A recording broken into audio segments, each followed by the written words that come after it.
mga kamay ko sa posas na to, mas mabigat pang sampal ibibigay ko sa'yo! Narito na nga ang ating pagkaabangan ngayong Martes sa Abot Kamay na Pangarap. Dahil hindi nga kumbinsido itong si Annalyn Santos na nagsasabi ba talaga ng totoo itong si Zoe. Dahil sa nakita nga dito ni Annalyn na isang bonnet, na yun din ang nakita niya dito kay Moira nung suot niya iyon nung nakita ni Annalyn. At dahil tumitindi pa ang hinala dito ni Annalyn dahil dito sa return call na ibinigay naman ng receptionist. At sakto nga na si Annalyn ang napagtanuan at tinawagan niya pa itong number na ibinilin dito nga sa receptionist na ito. Kaya dito na kumpirma ni Annalyn na hindi nagsasabi ng totoo itong si Zoe at hindi lang. Unang pagkikita daw nila ni Moira dahil may ebidensya nga siyang sinasabi dito nga kay Doc RJ at kay Lynette.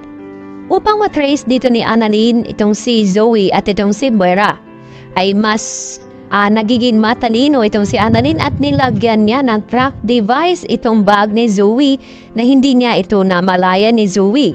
Dahil nagtataka itong si Zoe na may payakap-yakap pa ito si Annalyn nang naabutan niya na nagpaalam ito si Annalyn ay si Zoe dito sa kanyang ama na may kikitain daw siya na isang kaibigan. At hindi naman sumama ito si RJ dahil gusto sarang niya sumama subalit sinabi dito ni Zoe na wag na nga raw. At nagkukunwari naman ito si Annalyn na mamamasyal sana sila, subalit hindi na siya nagpupumilit kay Zoe na samahan ito. Upang makumpirma nga nila kung nagsasabi ba talaga ng totoo itong si Zoe at kung sino ang kanyang imimit. At dito na nga, madamdamin at emosyonal naman nagkita ang mag-ina na si Zoe at itang si Moira. At dito nga na sinabi ni Zoe na huling pagkikita na lang ba daw nila iyon. At ano daw mangyayari pagkatapos dito at dito naman na sinabi ni Moira na ginagawa daw niya ang lahat alang-alang dito kay Zoe at hindi pa daw ito ang huling nilang pagkikita. At habang nagyakapan itong dalawa ay hindi nila na malaya na nasa likuran ng Manila itong si RJ kasama itong mga pulis.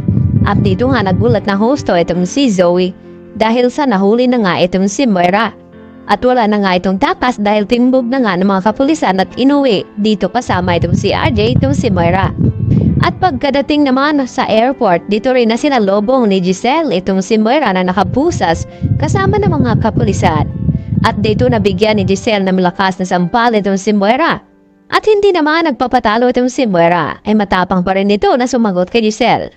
Na kapag nakawala daw itong kanyang kamay sa pusas na iyon at makatakas, ay mas mahigit pa na sampal ang ibibigay niya dito kay Giselle.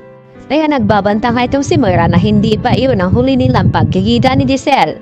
At hindi pa siya matutuluyang makulong dahil may mga binabalak pa nga itong si Moira sa tangkang pagtakas. Sa kabilang banda, hinagulat naman ni Carlos na makausap itong attorney na idudunit na lamang kunwari itong kanyang binigay na pera upang makalabas. At makatakas din itong si Dax na binigyan niya man ng matibay na abogado. At ito nga na nagpumulit itong si Giselle na puntahan itong lawyer na ito. At dito mapang-abot itong dalawa na si Carlos at Giselle na siya pala ang tumutulong dito kay Dax upang maabiswelto sa pagiging witness dito nga kay Moira.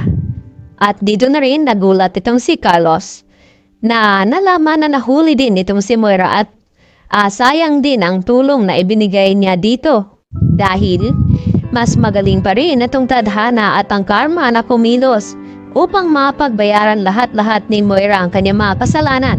Subalit hindi pa nagtatapos dito dahil mas marami pang mga mangyayari.